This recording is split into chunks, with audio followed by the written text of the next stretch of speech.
Hey everybody, and Tony here with a review of Ghost Stories, known in Japanese as Gakko no Kaidan, which initially aired on Fuji Television from October 22, 2000 and ended its run on March 25, 2001. The English dub was released on October 2005 in the United States by ADV Films, with Stephen Foster being in charge of much of the script, and it even aired on the Anime Network, and it was re-released on August 28, 2013 by Discotek Media. This anime was directed by Noriyuki Abe, it was produced by Yuriko Nakamura, the music was composed by Kaoru Wada, the studio in charge of the animation was Pierrot, and it starred the voices of, on the Japanese side, Tomoko Kawakami, Kurumi Mamiya, Kumi Sakuma, Takako Honda, Makoto Tsumura, Ryusei Nakao, Takehiro Morozono, Yutaka Aoyama, and Kotono Mitsuishi. And on the English side, we have Hilary Haig, Christine Otten, Monica Rial, Chris Patton,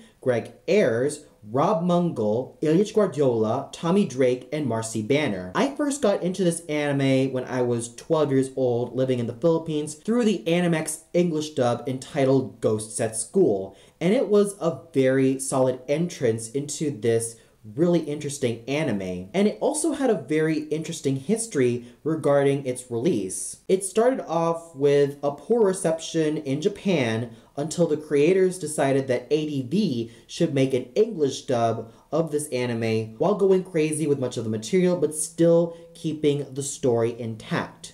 And they did. And what we got as a result was one of the most hilarious dubs of all time, even to the point where some people would say this was one of the best dubs of all time.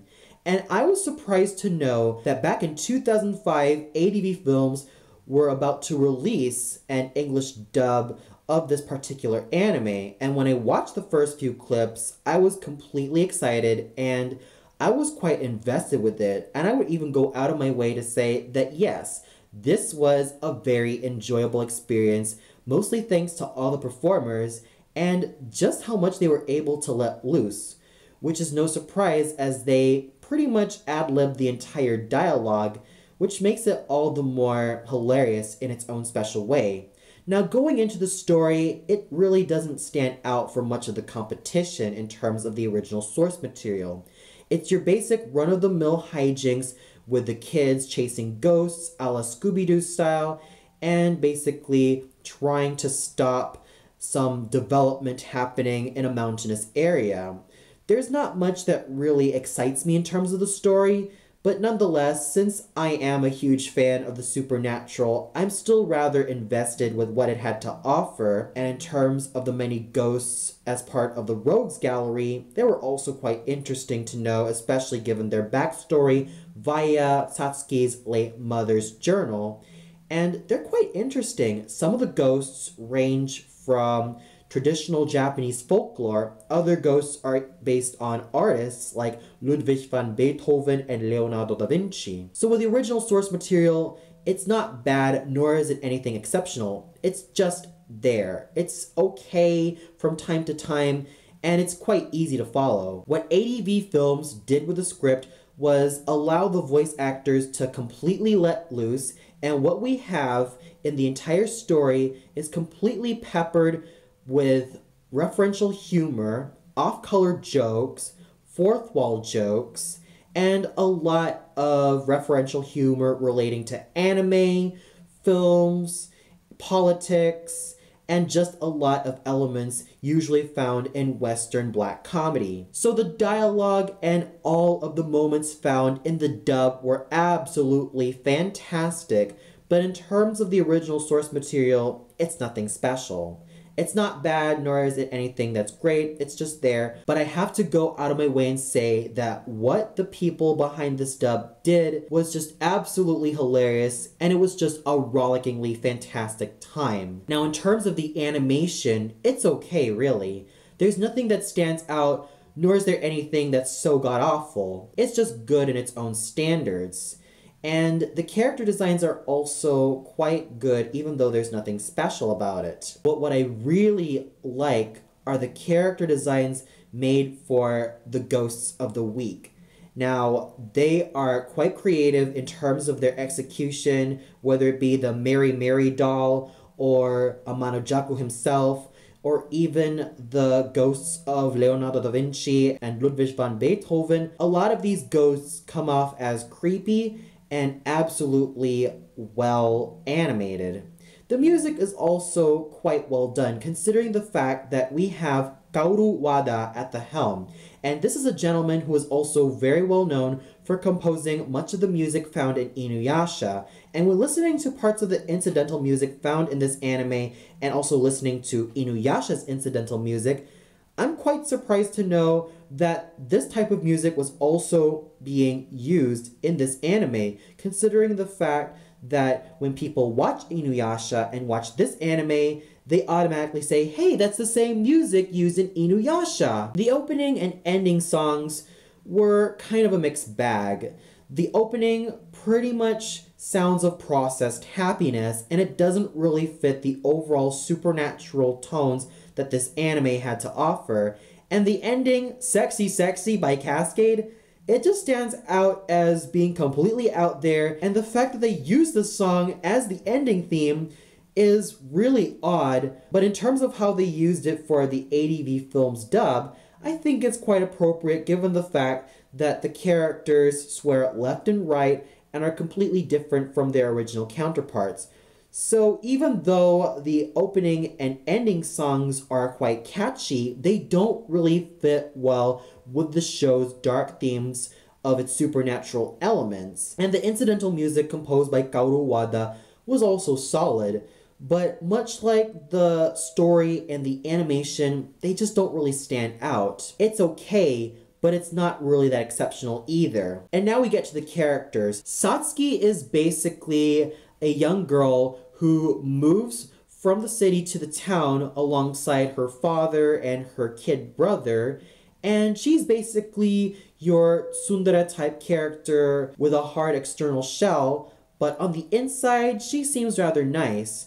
The only noticeable thing about her is that every time she's teased by Hajime, she gives him such a beating. Not much to stand out about this character in the original version, but in the English dub, she manages to become a lot more crass, a lot more outspoken, and just a lot tougher in terms of how she is as a character. Keiichiro is basically the tag-along kid. He's Satsuki's younger brother, and he's basically the one who's constantly crying, whether he gets scared, and he constantly misses his mother, since both Satsuki and Keiichiro lost their mother at a very young age. Now in the English dub, Keiichiro's crybaby nature is brought up to 11, and he's even made to be retarded, considering the fact that there are moments where he speaks gibberish, and even just says a lot of incomprehensible words that you just wonder, what the heck is this guy saying? Momoko is basically the psychic of the group, and she also doubles as the chick of the group. Not much to stand out about her, as she basically has contacts with the supernatural, and even with Satsuki's mom, Kayako, as she manages to be in a trance with her in terms of how they stop the ghost. But in the English dub, Momoko is basically a fanatical Christian. She spouts out a lot of Christian overtones which are not subtle in the slightest, and she just comes off as overly judgmental, but at the same time rather perky. You just can't help but feel entertained by this character every time she spouts out such brilliant lines of dialogue. Hajime is basically your chivalrous pervert. He has a little bit of a crush on Satsuki, but he constantly annoys her. In the English dub, his perverse nature is brought up to 11, and there are just times where he manages to act like such a big hotshot. Reo is the psychic researcher of the group, and he comes off as the brain. But in the English dub, he is still the brain, but he is Jewish. Kaya is basically the team mascot, but once she is possessed by Amanojaku, she basically becomes really scary and just absolutely frightening. And then we have the teacher, Mr. Sakata, who's basically the teacher, Reichiro, who's basically the dad, and Kayako, who's basically the missing mom. And in the English dub, Kayako was a lesbian/bisexual person. So there is not much to stand out about the characters in the original version, but you really have to give credit to the English dub for peppering the characters up with lots and lots of personality. Now we get to the voice acting, starting off with our main heroine voiced by Tomoko Kawakami and Hilary Haig on the Japanese and English sides respectively. Tomoko Kawakami gives Satsuki her sweet girl tsundere edge attitude and manages to make her quite likable and quite a joy to listen to. Hilary Haig manages to give Satsuki a tougher nature, making her all the more outspoken, and she manages to have a lot of fun with Satsuki as a character. She manages to also give her that sweet girl tsundere edge, but also makes her a lot rougher, tougher, and even more outspoken, and at times a lot more crass as a character. Kurumi Mamiya gives a very endearing personality to Keiichiro,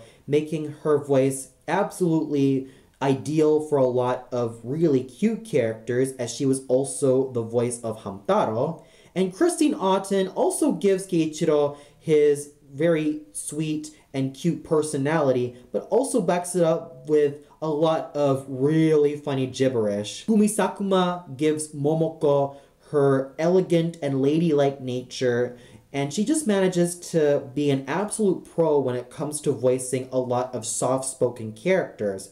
Monica Rial also gives that soft-spoken quality to Momoko as well, but backs it up with a lot of funny lines and a lot of really subtle attacks of just how much this character has a lot more of a personality compared to the original counterpart. And she has a lot of really hilarious lines, making her character all the more hilarious and her delivery all the more satisfying to listen to in English. Takako Honda gives Hajime his punk attitude while backing it up with a little bit of a chivalrous pervert side, while Chris Patton goes out of his way to make Hajime a big shot, who basically wants all the attention, and he just comes off as the Mr. Cool of the group, and he makes Hajime all the more perverted and all the more hilarious as a character, all thanks to his superb delivery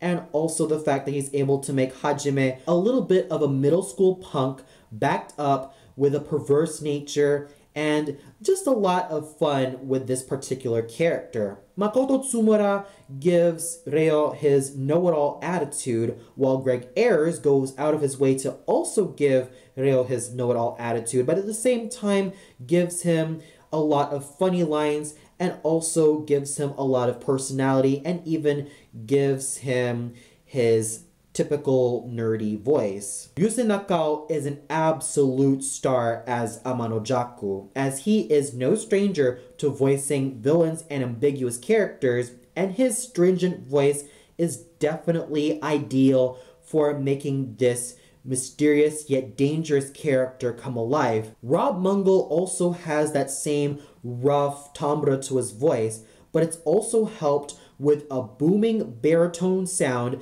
that he manages to make Amano Jaku not only powerful, but also quite humorous in a gallows humor type of way.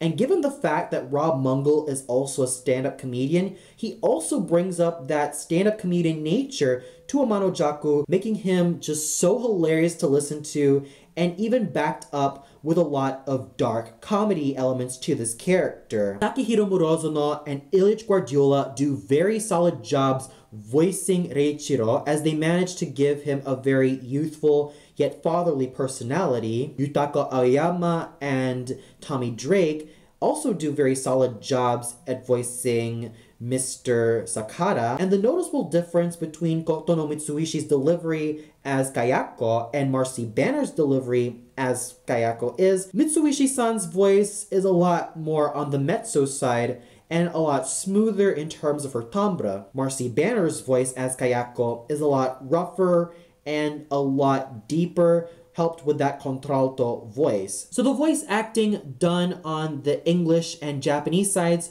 are quite well done, but I really have to give it to the English dub for being as irreverent as possible and for making me have a rollickingly great time. We even had some solid performances on the Japanese side by the likes of Maya Sakamoto and Maria Kawamura, and on the English side we even had some solid performances by the likes of Imani Harris, Lucy Christian, Kira Vincent Davis, and Shelley Colleen Black, making it a very great ensemble cast in their own special ways.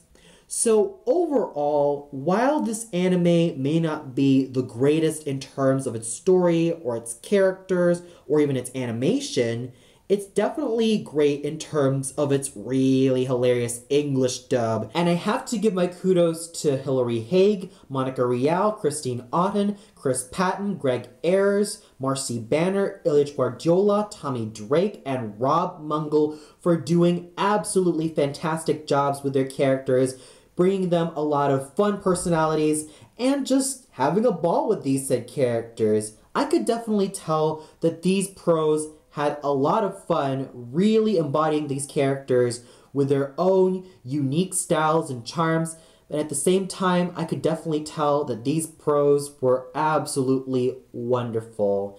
And every line of dialogue that these guys said just come off as pure comedic gold. So with that said, I give Ghost Stories an overall score of 3.5 out of 5 stars.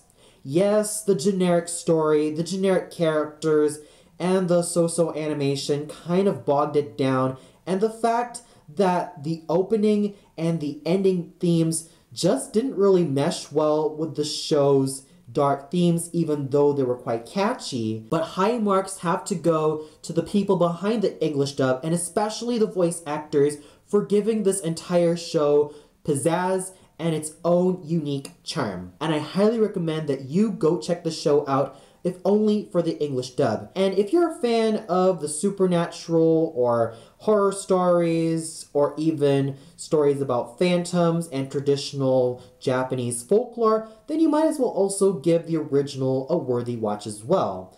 But don't skip out on the English dub. It is just quite hilarious. Whether you like it or not, you still have to give credit to all these voice actors for pulling everything off with such pizzazz and such great comedic abandon. Well, that's all for now. Be sure to tune in later for my review of Wagner's Parsifal at the Deutsche Oper Berlin, starring Daniela Zindram as Kundry. So until then, have a great day everybody, and happy Halloween!